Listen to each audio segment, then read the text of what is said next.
recall that. First of all, could you just say who you are for the record? Norman, and I'm the Lib Dem MP for North Norfolk and the Lib Dem Health spokesperson. We've had the autumn statement this afternoon, the spending review.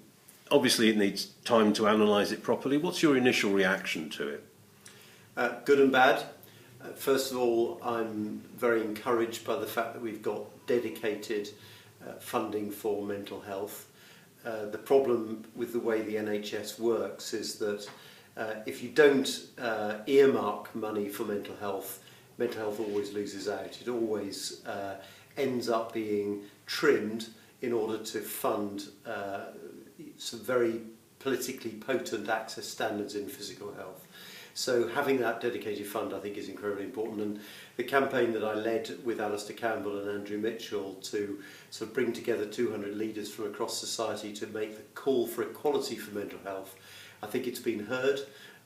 Obviously, I want more money, and I will keep pushing for extra resource, extra investment in mental health, but I think it's a step in the right direction. Certainly on the basis of feedback from listeners on Carers World Radio over a number of months and years, certainly any improvements in mental health is certainly welcome. So I'd say probably the majority of our listeners are caring for someone who has a mental health problem to one degree or another. So, I mean, the Chancellor talked about priorities, and as a former minister, I'm sure you're only too aware of the priorities. Do you think enough has been priorities being given to social care? I mean, the Chancellor said it was unprecedented support for social care. But others in the SNP and in the Labour Party aren't quite sure they believe that.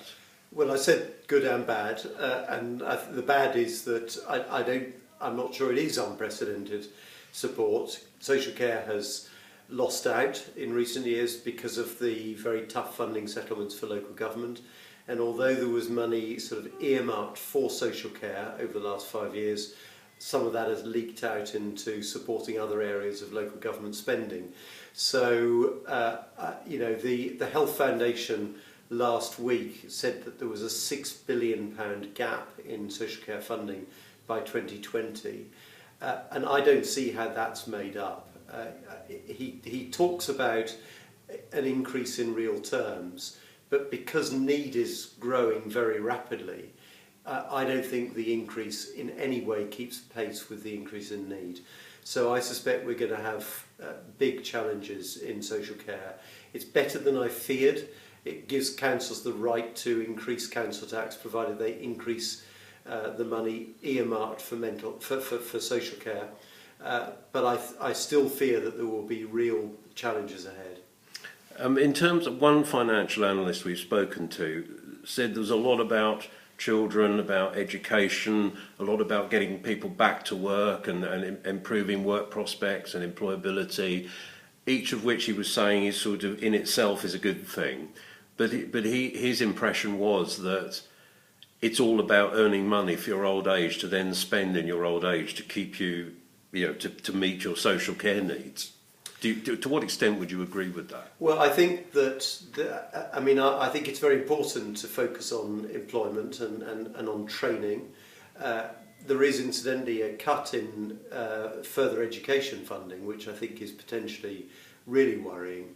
But so far as old age is concerned, my worry is that we're living on borrowed time in social care, that a lot of social care providers don't see how they can make ends meet, don't see how they can maintain quality with the increasing costs, particularly with the minimum wage increasing next year, something I support, but it's got to be funded in some way.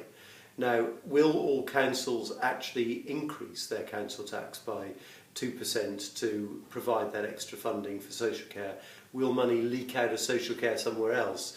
These are the sort of detailed but critically important questions that I don't think we'll yet have answers to. There seemed to be some suggestion when he was referring to local authorities and that social care precept that, although he didn't say it, there seemed to be an impression that he thought councils had more money than they're admitting to. He was referring to selling off of assets and having money. I mean, what is the situation with local authorities? Because I know the report by the Association of Directors of Adult Social Services said that really a lot of local authorities are in financial trouble.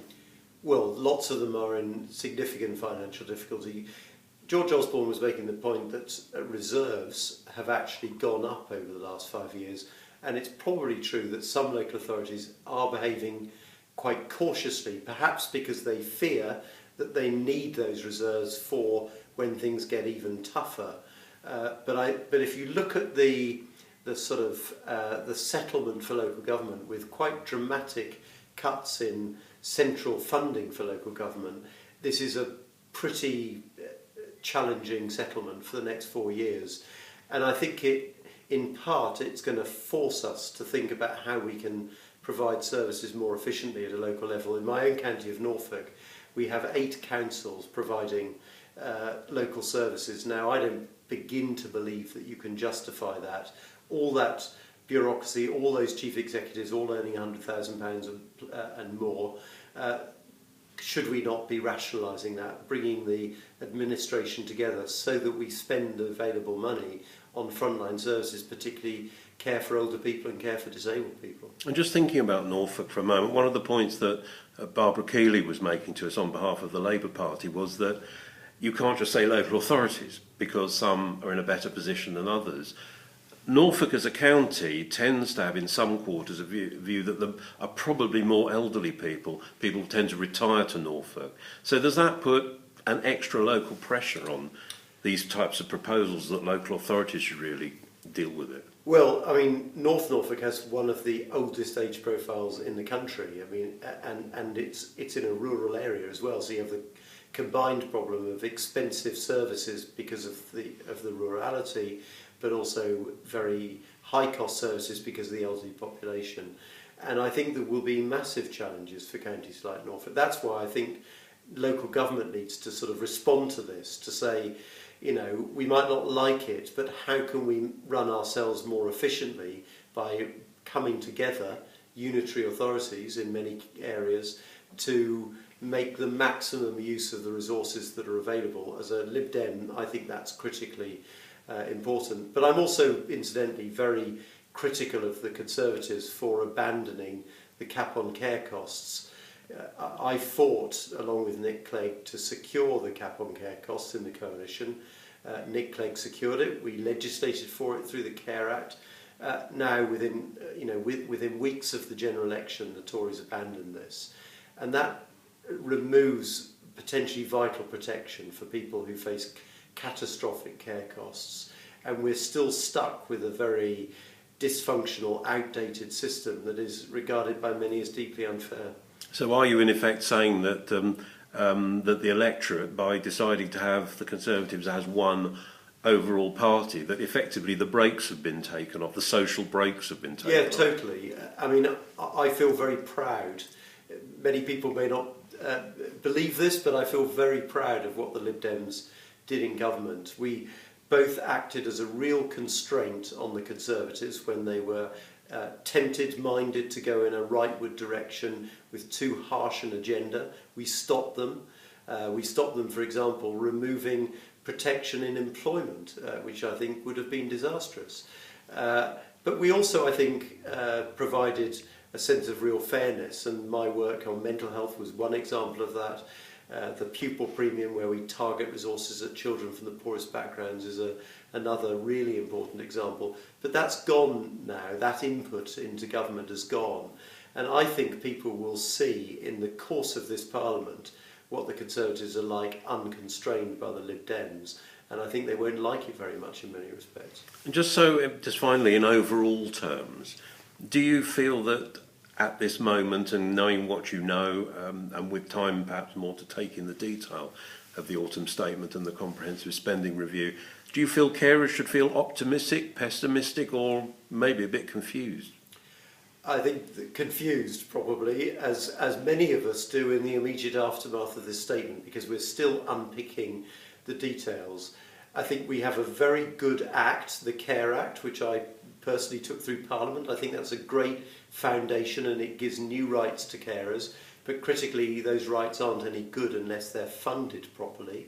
I think that through this Parliament, the NHS and the care system still faces a sort of existential challenge. And that's why I've called for a non-partisan commission where all the parties come together and we engage with the public critically and we discuss the big choices we have available to us. Are we all prepared as a society to pay a bit more tax to keep this system going? Do people really want to lose services from the NHS and from care? And I think to maintain a civilised society, we have to be prepared to do what it takes to maintain the NHS and the care system. And I fear that we're living on borrowed time at the moment, and that some big steps need to be taken to safeguard the future of the NHS and the care system. So that's what the Lib Dems are arguing for. And my plea to the government is listen, bring us in, work with us and the Labour Party and the Greens to come up with a new settlement for the NHS and for care. I think it's desperately needed. A sort of new beverage for the 21st century. Thank you very much.